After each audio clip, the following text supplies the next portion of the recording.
Welcome. You guys are all here because you wanted to come to the holiday selling, get your holiday selling survival guide. Does that sound right to everyone?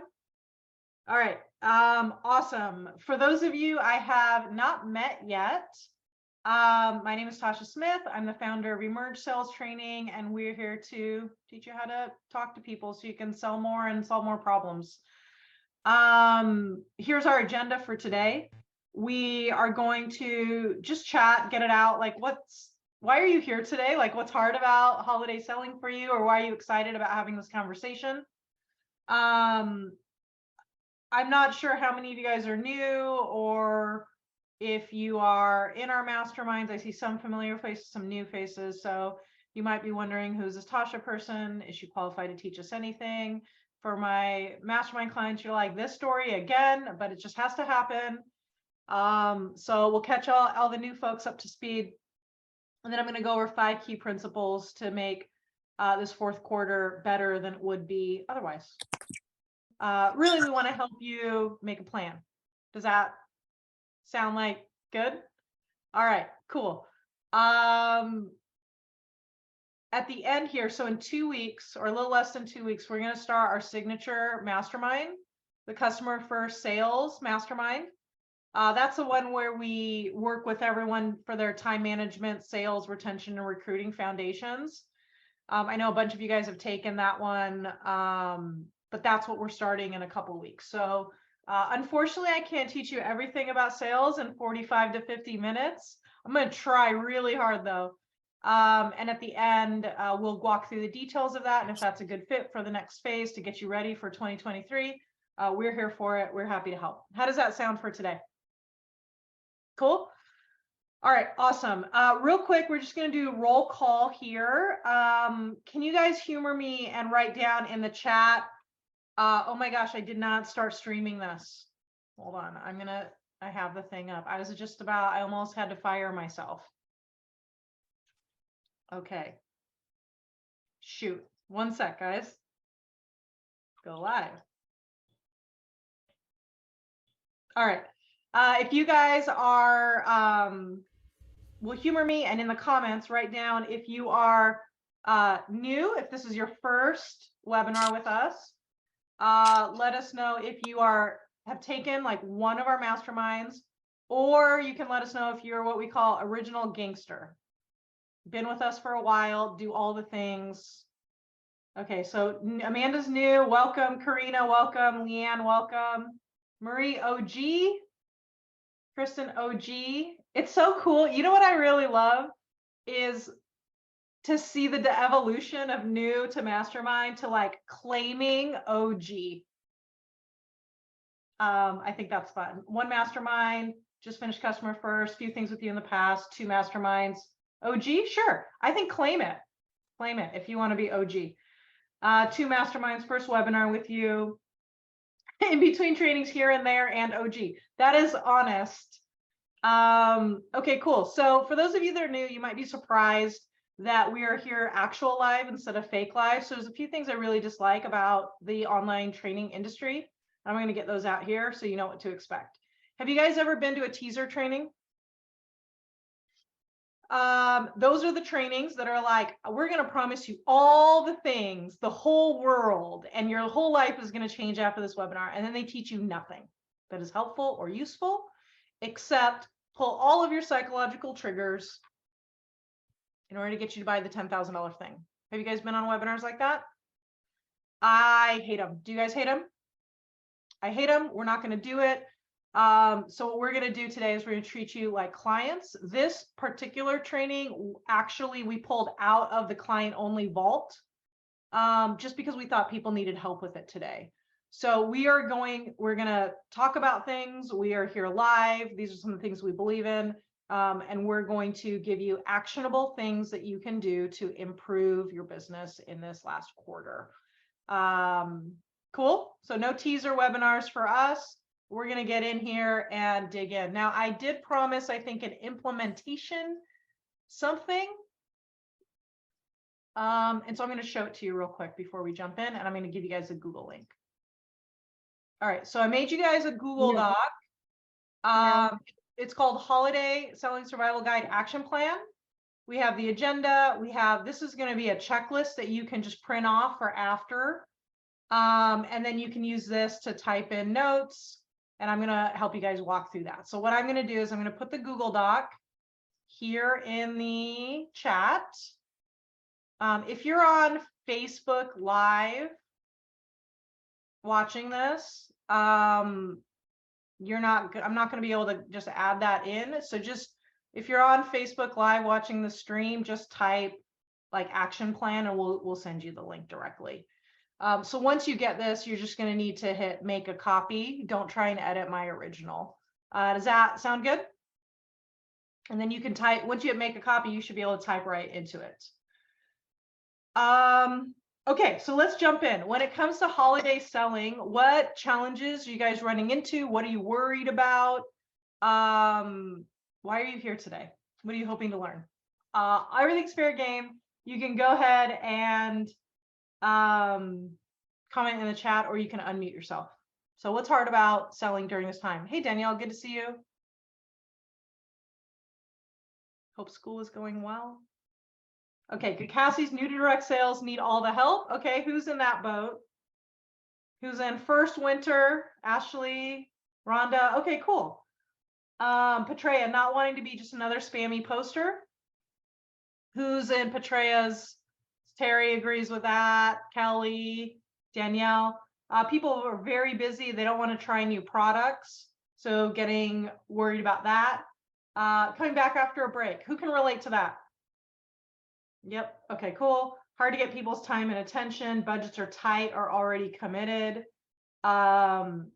Surviving the sales while seeing the family. Well, that's why I wore this shirt, Stephanie, that says world's okayest sister-in-law. I kind of believe that we can be great at one thing and then okay at everything else. So I don't know. I chose great sales trainer and okay sister-in-law. I don't know. Maybe that's not the answer. And now everyone's going to leave the call. Helping people to see they really do have 20 minutes to spare. Not considered positioning my service as a holiday item. And I'm not going to actually advocate that fully. We're going to talk about the different groups. Engagement is terrible. Need to get courage and skill to get better at posting my personal profile. Want to stand out from everything else. And Holly's just here for the comedy show. That's great. Okay, does that feel better to know you're not in the same boat? Emma, what's up? Great to see you. Does everyone feel better? I'm not alone in this whole thing. And we're going to jump in. Okay, so Debbie, focus pulled in two different directions. Yeah, people leaving, right? I mean, I think that's a normal one, right? People coming in and out of your business. Okay, I think we have a good plan. Now, one of the things that I think is really important is that we focus on what we control and what we can't like. We're gonna do an exercise later that makes a list of what are the things we can control, what are the things we can't control. I heard this definition of stress once, that stress, there are a couple different definitions of stress. Sometimes it's like I'm lifting more than I can handle. But I heard this one that was like, we get really, really stressed out when we are trying to control things we have no control over. What's that? Maybe someone knows this by memory, that like, God give me the what's the, you guys know which one I'm talking about? Who knows it? Who knows the one I'm talking about? Give me the strength to accept the things I can't, the wisdom to change the things the wisdom. That's close. That's how it was coming up in my mind. So maybe we just kick off this holiday selling thing with like, maybe we start with that. What is it? God give me the serenity to accept the things I cannot change, the courage to change the things I can, and the wisdom to know the difference. Yeah, I have a different ending. Is that it? I have a different ending. What? I have a different ending.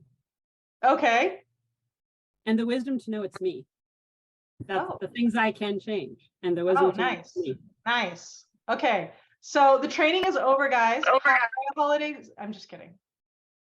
All right. So I think that that's a really important place to start when we're talking about a lot of these things, because some of these things, like what feels hard, are things that are not in our control. And so what feels hard is we're stepping into this season or into our business in general, trying to control things we can't control. That feels really, really heavy. And so what we're going to walk through are really like, what are the things that we can control? What are the things we can't control? And I just think we need to focus on the things we can control. Is that fair? Okay, cool. So for those of you that are new, and I feel like I should catch you up on the story. Now, I know some of you can probably tell the story better than I can at this point, but I'll catch you up. So for those of you that are new, I'm not an active network marketer. I have one redeeming quality. I like to buy all of the things, all of the things. So here's how I got started, or how we got here. I was 20 years old. I started selling Cutco knives. You guys heard of Cutco knives? Yep. Okay, cool. So I was that kid in college. And so in my early 20s, I sold about $150,000 worth of knives personally. And I was also a leader, and we recruited probably over 1,000 direct sales representatives during like ages 20 to 25. So I spent my entire early 20s teaching 18-year-old kids how to sell $1,000 sets of knives to housewives when their husbands weren't home. Now this is back in the 2000s. I'm 42 now. So I've been in sales or leadership training for 22 years, which is crazy when I think about that. Like that is just, I still feel like a child in a lot of ways. Then I went into corporate America because it's back in 2000s, before network marketing and direct sales was cool like it is today. I was a new hire trainer, sales manager, recruiting manager for the next 11 years. Back in 2015, my kids were 3 and 5. I was commuting an hour and 15 minutes each way, and I was salary capped at my sales manager position. Does that sound like a good place to be at age 35? No. And I didn't know how to do anything except teach people how to sell things, teach non-sales people how to sell things. So I put up a podcast, and I thought I wanted to work with entrepreneurs who, at that time, I thought it was going to be like CPAs or IT people who wanted to sell their services, but they would have had no sales experience. And so I put up a podcast. I put 3 episodes up. I was just tinkering on my lunch breaks. And then I ran into my friend Catherine at the dojo. She invited me to her network marketing event. Catherine is the like most introverted person I've ever met to this day. And she like closed her eyes when she handed me the thing. And so I snarkily responded, I will come to your event if you listen to my podcast. And how many of you guys would take that deal? Yeah. So I go to she listens to the podcast, and the joke's on her. She sends me a message and she says, I think I want to hire you. And I was like, oh, shoot. So I tell her, okay, well, I'll work with you a little bit. And I went to her event. We fixed her sales conversation, and she went from making $50 a month for 2 years straight to $450 the next month. So then her upline hired me. Her upline enrolled 12 new customers that next month, which is more than the previous year. So then her upline hired me. Obviously, I'm making $400 a month now. Is this a good time to leave my corporate job? I think so. So I leave my corporate job in January of 2016 with 2 part-time clients. That person's upline hired me. That person's upline hired me. We coached that 4th person, their team, through Direct Sales Foundation at the time. This is the Customer First Sales Mastermind that we do now, our foundational sales course. And their team went from 400 people in September to almost 800 people in October, new customers. Guys, their company, their billion-dollar company, I don't know, Emma, if you remember this, sold their signature kit out 3 times. It was awesome. And so a lot of people will say, Tasha, why does your sales training work so well? I've been trying to tell my people these things all the time. And here's where I think it comes from. We are not your upline telling you, here's how I did it. We are your customer saying, for the love of God, could you please make it easier to buy? So here's our training philosophy. You guys can write this down. Our customer comes first, our team comes second, and our ego comes third. Here's the thought. How many of you believe in the life-changing properties of your product? Raise your hand. Yeah, or put me in the comments. Then I believe you have a moral and an ethical obligation to learn how to sell well. But how many of you have been like, I am not a salesperson. I'm not a salesperson. I'm not a salesperson. So you're like, I'm not going to sales training. I'm not a salesperson. And so then you can't communicate the value. People don't buy the thing. And now you're so sad because you've encountered so much rejection, right? You have 10 conversations with someone and only one person buys. So now you have to go to mindset training to deal with all of the rejection that you encountered because you never went to sales training. Or we could go to sales training and out of the same 10 people, we could maybe get 5 or 6 customers. Which do you think is a smarter option if your entire business revolves around how much your organization sells? Make 1 out of 10 sales and go to mindset training, or make 6 out of 10 sales because you went to sales training. Which do you think is smarter? Yeah, but we don't want to go to sales training because we have this idea in our head that salespeople are icky and bad. We have this idea of the bad salesperson. But have you guys ever met with a high quality salesperson? A really good one? How does that feel? You guys can unmute because I think this is an important point. Great, because they are knowledgeable, they're listening, not just talking, and they really understand what I'm wanting. Yeah. Would you guys agree with that? Yeah. So a good salesperson will listen, understand what you want, work with you, and you feel empowered, right? A bad salesperson will talk and talk and talk and talk and push and push and push and push, right? And so what happens when we are not engaging in sales training and we only go to mindset training, what do you start to learn? Follow up until they buy or die? Oh, it's just a cappuccino a day. Do you guys want to say that to people?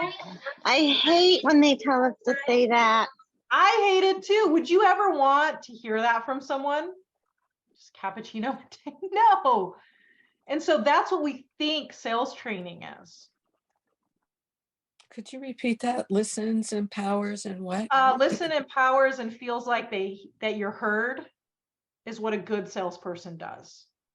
And so we have to take a step back and we have to think of like, what is sales even in order to understand our entire business really first, but in order to say, okay, how do I help people in this fourth quarter?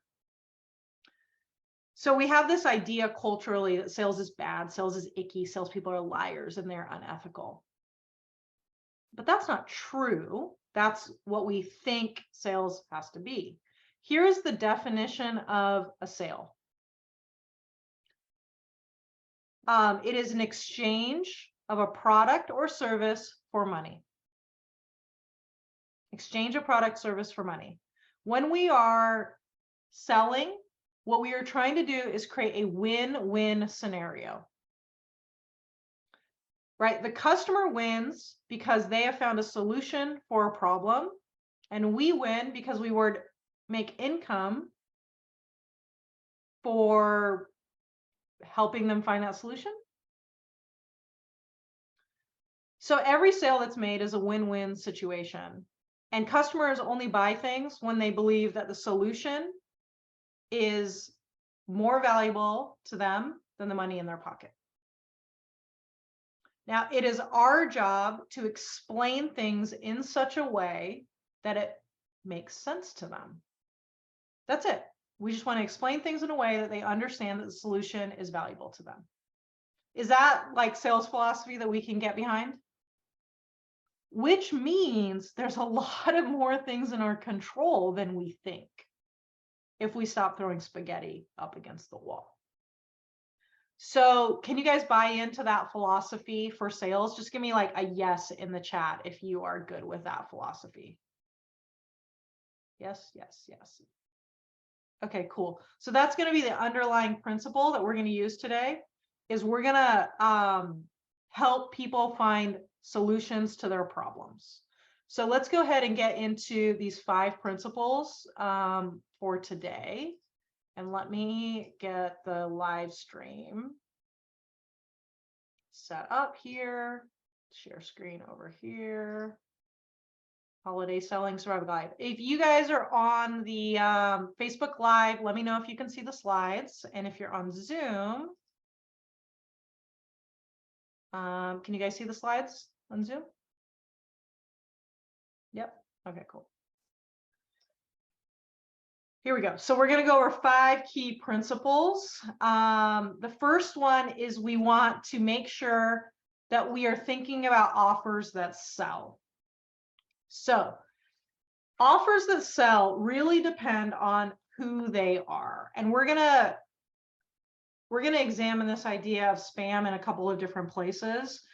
But you actually, within the people that you're speaking with or working with in your business, there are different types of markets within your market. So do you guys remember earlier when I was like, are you new to Emerge? Are you a mastermind member? Are you OG? Do you guys remember that part? Why do you think that was important for me to understand who I'm talking to? And you guys can unmute or put it in the chat. Why does that matter? So that you can customize how your approach is to your audience? Yeah, that's right. So if I have someone who's OG and taken everything that we've ever done, am I going to offer them our signature sales course that they took in 2018? No, that doesn't make a lot of sense, right? And so I think one of the problems with offers that sell is that we're trying to pick one offer, and you guys heard kill 2 birds with 1 stone, right? And people think that that's wisdom, but honestly, how many times can you kill 2 birds with 1 stone? Like, has anyone ever actually tried it? Kill 2 birds with 1 stone? What is likely to happen if you attempt 2 birds with 1 stone? You'll miss them both. I personally would want 2 birds, 10 stones. Because what I know is that some of my throws are going to miss. But if I have at least 1 stone for each bird, that's better. But if I have 2 or 3, I have a much better chance of getting as many birds as possible. Now, I do not think making a sale to a customer is the same as killing a bird. I do not believe in adversarial sales, right? Win-win scenario. But I think that like concept really messes us up when it comes to communication. Nina says you cannot see, the slide should be offers that sell depend on who they are. Can you guys see that or not see that? Yeah, okay. So what we want to look at is simply, for these people, what are their current problems? So do a little exercise. And what I would recommend is that you just draw like just a square. If you have the notebook, you can just use the notebook there. And so what I want to do now is like, let's look at what are the problems for potential customers that they're trying to solve. Now, I would argue that for potential customers, they have the same needs as always. So if I sell skincare, right, it's still going to be the same things. Just because it's the holidays, does that mean I stop getting zits? However, here's the question. How does the holiday season amplify these issues? So what I think where a lot of people make a mistake is they're only talking to the super fans. So a super fan is someone who's like all in. How many of you are like Emerge super fans? And if I just say, I'm doing a thing, you're here. You don't even need to know what it is. Okay, so we have a bunch of people. So we don't need to market, right? We're just like, I have a thing. And you're like, I'm in. And then many of you are new And that wouldn't have worked with you, right? So for those of you that are new to our sphere, I addressed a problem that you likely have that is exacerbated by the holiday season, right? Most business owners and network marketers always feel like they're in survival mode. Is that a fair statement? I do as well. Charlie's like, did you sell anything today? Please, I hope you sold something, because it like impacts the rest of his evening. So I think all entrepreneurs feel that, like we wouldn't trade it for anything else, but also we're kind of always in survival mode. So that's always an underlying problem, right? Or the like conversion is always an underlying problem. And then what we did is we're like, well, how is this exacerbated during the holiday season? And that's who we spoke to. And that's why we have 50 people on the webinar today. Does that make sense? So we look at all potentials are going to have the same problem sets, but it turns up. So here's an example. If your products address the problem of dry skin or acne, that's what one of the things I just mentioned, like skin problems. How does the holiday season shift that? Well, isn't the air colder? What happens when the air is colder? Drier skin. My skin is drier, right? And so then we identify that, okay, so for potential customers, I'm gonna be like, does your skin feel extra dry during the holiday season? Because am I going to realistically sell a gift to someone who hasn't even purchased for themselves in network marketing? Not realistically. Now, my super fans, I'm like, hey guys, I have a present for the people on your team. You're like, I'm in. Right? But the new people are not going to do that. That doesn't really make sense. Couple other things. Okay, so let's say you work with weight loss. How is weight loss issues amplified during the holiday season? Let's say you work with anxiety or like our mental health in the mental health industry. How is anxiety, stress, and depression amplified during the holiday season? Here's the great thing about the holiday season, or the worst thing about the holiday season. Whatever it is, just gets amplified. If I'm in a great space, the holiday is great. And if things are hard, they're harder. Everything that we do gets amplified, I think, during the holiday season. Is that fair? And so when you're looking at potential customers, I want you to think about, right, like drawing, okay, for potential customers, these are the problems they're going to have, and here's how it's worse during the holiday season. And we're going to message new customers with that type of language. Because a basic sales principle is we don't sell products, we solve problems. So if you lead with products, people are going to just be like, this is not relevant to me. But if you lead with problems, you have a much better chance of catching someone's attention. The question, Sunny, would just be, what are the problems I already solved for new customers, right? This is something part of your standard. And then the second question is, how is this amplified during the holiday season? No different than how I tricked, hooked, invited, whatever you think about holiday selling survival guide, right? We need to know how to message properly, but it's amplified during the holiday season. Does that help? So you take these 4 different markets: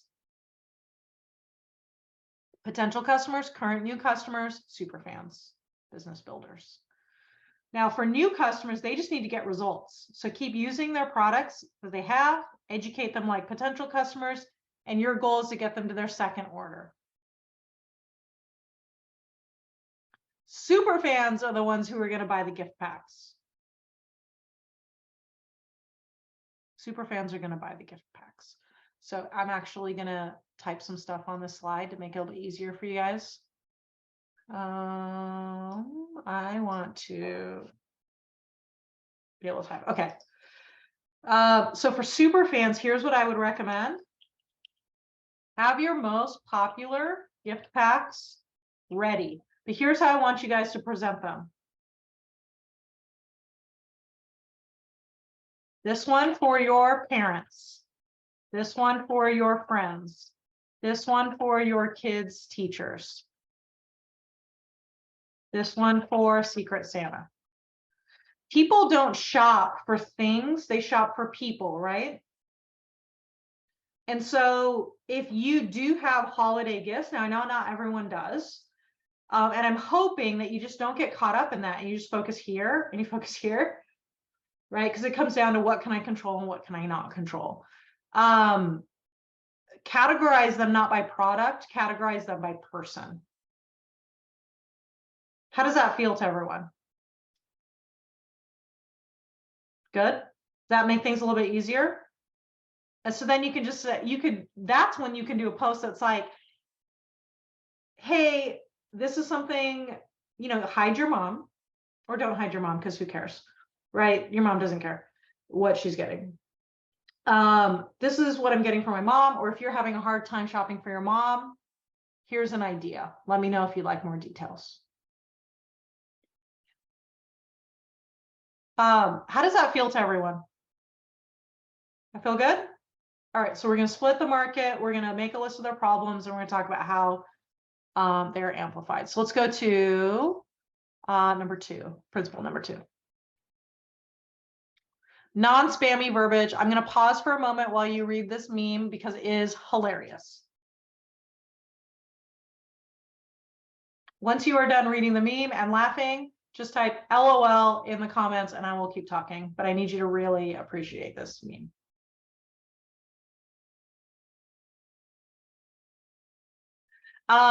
My favorite movie is The Princess Bride, and there's this line where he keeps saying inconceivable, inconceivable. He's like, I don't think that word means what you think it means.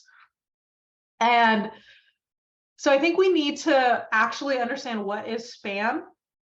What actually is spam? Spam is about messages being irrelevant, right? It's about throwing something out there regardless of who is hearing it. And just like, it's not really relevant. That's what spam is. So if I have signed up for an email list, it's not spam because it's relevant. If the message is relevant to me, it's just, that's not what spam is. Spam is just like throwing something out there with like no thought at all. The goal of this particular training is to make sure you don't do that. One of the ways we don't do that is by following this model. So we can do really simple things like just articulate what's in it for them. We can call out people, right? So when I post something on my personal page, which is a different conversation right now, but I might say, for my network marketer friends, here's a thing. So then my aunt can just disregard it and she's not upset about it. But if I'm like, hey, everybody needs this, that starts to fall in the definition of spam. So if you actually start with, hey, for any of my friends that need to shop for their mom, if I don't need to shop for my mom, I'll pass on by and it's not that big of a deal. If I do need to shop, see how that becomes helpful? I think that makes a big difference. I think it's important that you articulate what's in it for them. Humans need a reason. Psychological research shows that when you give people a reason using the word because, like, get this because your mom will like it, will increase take rate. Because we spend our whole life asking why, right? And so if you just say, get this because your mom will like it, or get this because it'll take one thing off your to-do list, we need to remember that just like the holiday season is stressful for us, it's stressful for them. So we want to help them save time, maybe save some cash. And so if we just say, here's this thing because. Now, if you want to do outreach, I believe in inclusive outreach, not exclusive outreach. That's why y'all get so many emails. And I have no problem with it. Because I want to make sure that everyone is included. Would you guys prefer to be excluded or included? Give me a 1 if you prefer to be included, or 2 if you'd be willing to be excluded, or you'd prefer. Exclusion is about me making the decision on your behalf. Yeah, you want to be included, but we don't even say that, right? Everybody wants to be included. But they don't want to be spammed. Isn't that curious? So all we have to do to bridge that gap is communicate, guys. Are any of you convicted that we're just not saying enough of the thing we need to say? Like we might vomit all over people, like we talk a lot about the product, but we're not communicating intention well enough.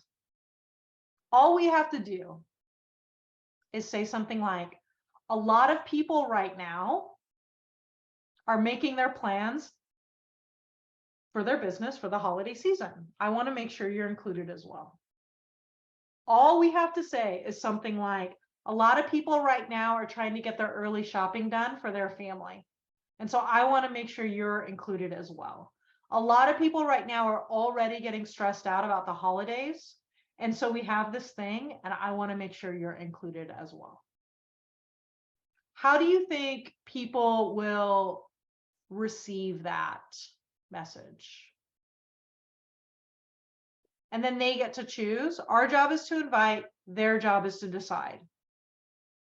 And so we use inclusive language. Okay, so I got no 2s. I was waiting for someone to be like combative and be like, I want to be excluded from everything. Right now, you will have a percentage of people that are like, if I want something, this is my mom is. If I want something, I'll seek it out. And yes, she says it in that voice. Well, okay.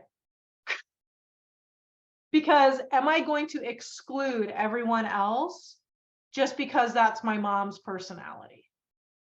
Now, it does stink that it's my mom. If I wanted knives, I would have told you. Okay, mom. Fine, no sale. Right? But that doesn't mean that my neighbor didn't want to be included. And that doesn't mean my mom's friends didn't want to be included. And so if you have individuals who are in the 2 camp, I do not want to be included, we could just stop including them, or we could ask them, do you want to be included? And if they say, no, I would not like to be included, then we don't include them. But most people will respond the way you did with a, yes, I'd like to be at least included. Do you guys ever hear birthday parties and you weren't invited? You didn't want to go anyway. You didn't want to go anyway. And if you were invited, you'd be stressed out about how you're going to say no. I have a party like that right now that I'm like, how am I going to say no to this? I don't want to go. But if I knew she had a party and didn't invite me, I'd still be irritated. Are you guys with me? So currently right now, I'm ignoring the invitation because I don't know what to say to respond. But if I didn't invite me, I'd be like, what the heck? I thought we were friends. That's a natural part of human behavior. And so if someone doesn't respond to you, big deal. She's probably wondering why I've responded to every other question except whether or not I'm coming to the thing. Because I really like this friend, but I don't like drinking a lot at 10 in the morning anymore. All right. Do you guys get that concept? So we use inclusive language. All right, let's go to number 3. Personalized shopping appointments. I could not decide on which meme. Maybe you guys can vote. Do we like the shopping cart one or do we like the wallet one? Which one's your favorite? Let me know in the chat. We'll talk about personal shopping appointments. So review your schedule, set a goal. We want to make a list of who do I think would benefit from a personal shopping appointment. I think it's always helpful to write down use stories. So if there's a gift pack and you have a story of how that would be helpful, sketching out is helpful. If you can't do that, that's fine. And we reach out. Personalized shopping appointments are designed to save people time, cross things off their list. Now, is everyone going to bite on that? No. Remember, gifts are for the super fans in your life, not for the potential customers. So here's some language. You guys can just take a screenshot. It's gonna be way too much for you to write down. Buttercup, obviously, favorite movies, Princess Bride. Happy Thanksgiving. I know it's a little out of the blue, and I promise I'm not gonna tell you about some Black Friday deal unless you are, and that's different. That's a different outreach, which I'll show you later. I'm calling today because while everyone else is posting specials on Facebook, I want to actually help you figure out your shopping and make things easy for you. I'm offering quick 20 to 30-minute appointments where you go over your gift list, tell me a little bit about the people. If we have something that will be good for them, I'll help you order it. I'm hoping we can get at least 4 or 5 of your people taken care of within 20 or 30 minutes. That's the value proposition. Is that something you'd be open to? If they say, no, that's not necessary, cool. If they say, yes, that would be super helpful, great. Not everyone will go for this, but some people will go for it. And if they go for it, isn't that awesome? I like to do the opposite of what everyone else is doing. Have you guys ever heard of the business concept, like if they zig, you zag? Be careful to follow along with everything everyone else is doing, because then you're just doing what everybody else is doing. If we take a step back and we look at what are the actual problems people are having, right, we could just step in and solve that for them. And even if they say no, remember, we're including them. So you're likely to get a positive response. If you need to, you can say something like, is that something you're open to, or are you good? You can give them an option for a polite no, thank you. I have no issues with that. Because that will improve confidence. How does this one feel? Okay, so let's see the votes. Cart, wallet, dog. They're both, oh, dog was the cart. Karen, can you figure out who the winner? Okay, the dog. So everybody likes the dog. I like the wallet. I couldn't. So this one here is the winner. The dog with the pearls is the winner. All right, good to know for next year. All right, tip number 4 is commit. I felt like this meme really articulated network marketers during the summer and during the holidays. We have to commit. Here's what I want you to look at. Decide now what your time off is. Decide once and then execute, instead of every day being like, am I going to work today or am I not going to work today? Am I going to work today or am I not going to work today? If you're running a business, any sort of business, you need to have operating hours, or people, right? You're not going to know when to go to work. Like, think about if, like, we know that the restaurants in the community, like the little shopping center next to us, they all are open from Tuesday through Saturday. We know they're not open on Sunday, right? Or Chick-fil-A is a good example. Chick-fil-A is just like, we don't work on Sundays. And so we just know that, but you know what days you can count on them for. When we are business owners, flexibility is not, I get to work when I want to work. Flexibility means I can shift my schedule around as long as I get my work done. Flexibility sometimes means, right? So I'll give example from yesterday. So I coached all day, and then I had to leave at 4 to take my daughter to the doctor. That's flexibility, right? Which meant during basketball practice, I was sitting at basketball practice with my laptop, finishing a presentation for Monday. That is flexibility. It's not, oh, I just won't write my presentation for Monday because my daughter has a doctor's appointment. So we have to decide how much time off you're taking. I think committing to our character during the holidays is really important. So something like writing down where you can see it, I am committed to making time to honor my business during the holidays. I'll put that in the chat. Harry says using both. Okay, done. I'm committed to honoring my business during the holidays. Your business will honor you with the proportion that you honor it.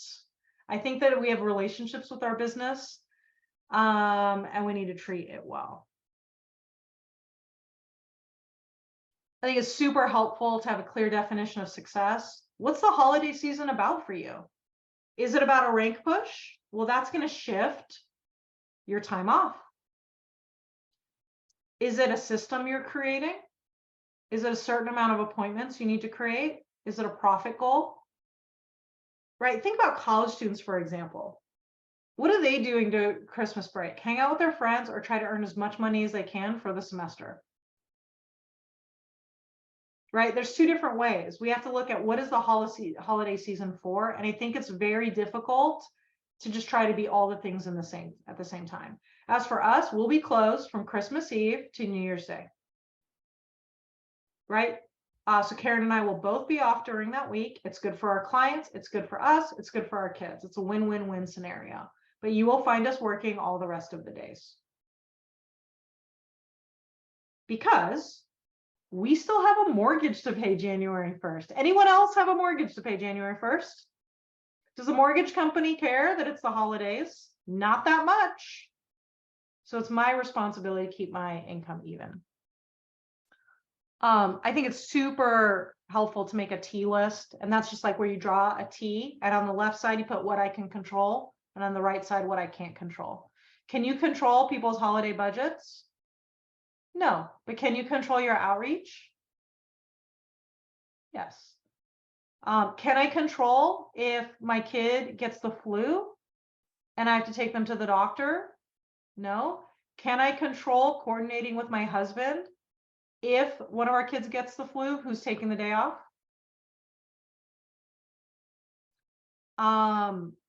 Many of the things you mentioned that were hard earlier were really just fall squarely in the cannot control category. And so let's not try, because that is exhausting. It is exhausting to try to control something you cannot control. But the things we can control are the things we've talked about here. Spending 5 minutes and thinking about what offers can sell. Outreach for holiday shopping appointments. That's something we can control. Right? There's lots of things we can control. And as all of the to-dos leak in your brain, please just keep a brain dump on your phone and don't multitask. Multitasking is really, really bad for our brains. Really, really bad for our brains. So maybe we could just not. Right? So as it flies in, like, oh, I need to get the teacher a gift card. Maybe I could just write it on a piece of paper while I'm working. And at the end of the day, something that always surprises people, I'm going to show you this on my calendar. I don't think the people on the Zoom can see it. Let me share screen. Calendar. Okay, I think on Facebook Live, you should be able to see it. And Zoom, guys, you can see my calendar. Okay, so what you'll see at the bottom of every day is a to-do list. Do you guys see that? This is the container for all the things that come up during the day. So no matter what is happening throughout the day, I get messages from clients. I have like all this stuff. I have to write this thing. I have to do the marketing thing. I have to post the thing. All those things, they actually go right here during the to-do list. I've added this block in about 2 years ago. Adding this block has been a sanity saver for me. And no, I have not blocked out my schedule for next week. Thank you very much. I know I'm supposed to do it on Thursday. All right. Does that help as far as like keeping a brain dump and multitasking or not multitasking? Okay. Let's get the streamers back on the last tip. All right. The last tip is around promotions. You guys like Friends? Like Friends. They make funny faces. I have 3 tips if you guys are having promotions. This could apply to Black Friday. This could apply to an internal promotion that you might be doing, or if your company has promotions. First thing, when a promotion hits, so let's say you have a week-long promotion. Have your companies ever done that? Or like 3 or 4 days? Okay, first thing, communicate with your family. I'm working really hard to help people with their health. So next week, I'm going to work extra hours to take advantage of a really good opportunity. Here's my adjusted schedule. Will you have my back? This is not any different than our kids who are like, next week I have finals. I'm going to have to study more. Will you have my back? Right? We all are like, obviously, yes. It's important for us as business owners to know, oh, this is a good opportunity. I need to take it. Right? But what a lot of people do is they miss the step where they tell their family and ask for buy-in. And that's where a lot of the guilt comes from, right? You're like, I got to spend more time because it's a good opportunity, but we never even articulate it.